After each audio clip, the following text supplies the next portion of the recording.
Ohio lawmakers wasted no time in jumping back into session after the election.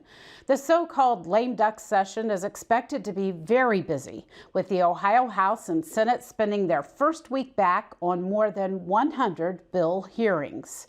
Statehouse correspondent Andy Chow takes a look at what to expect from policymakers before the end of this year. Legislators returned to the Ohio State House after taking a long summer break that went straight into campaign season. Now they're back in committees and deliberating on bills that could make it out of the General Assembly before session ends at the end of the year. Some of the high-profile bills being considered by Republican leadership include a total ban on abortion, prohibiting trans athletes from participating on girls' sports teams, and a ban on gender-affirming care for minors. Opponents of the ban on gender-affirming care had a chance to speak out in committee.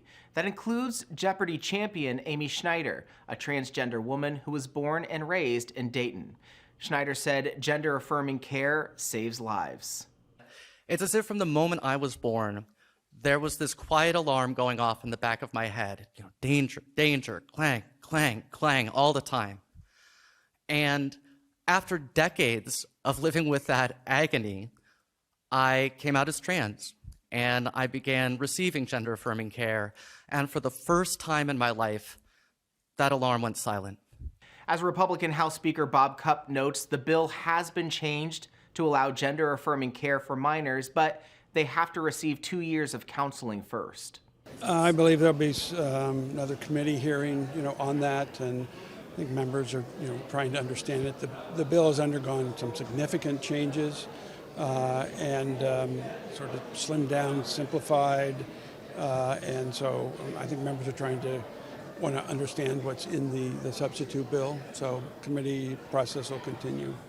Lawmakers are also considering a change in nursing home reimbursement rates from the state, also known as rebasing, along with a law against swatting, which is when someone calls in a fake emergency in order to trigger a large response from law enforcement, such as a school shooting hoax. A suggestion has been floated to require party designations for state school board candidates after teacher union-backed candidates won several seats on election night. Republican Senate President Matt Huffman says he doesn't think a change is needed when it comes to the way they're elected or appointed. However, he does suggest support for a reform to the duties of the school board.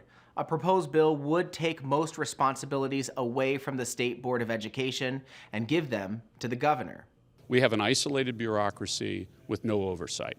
That's the problem. It's not who's on the board, it's the legal makeup of what is happening right now. As for the distracted driving bill that just passed out of the House, Huffman says he's not in favor of the bill as a, quote, general notion, citing other existing laws that could address the issue of distracted driving. Huffman said they will discuss the bill and have committee hearings on it, and while he's against it, he would allow it to come to a vote on the floor if there's a groundswell of support for it in the Republican Senate caucus. The House and Senate plan to have many more committee hearings and several sessions before the end of the year. Since Republicans won big on Election Day, they will be returning next year with an even larger supermajority, which might come into consideration for bills that could wait until next year. Andy Chow, Statehouse News Bureau.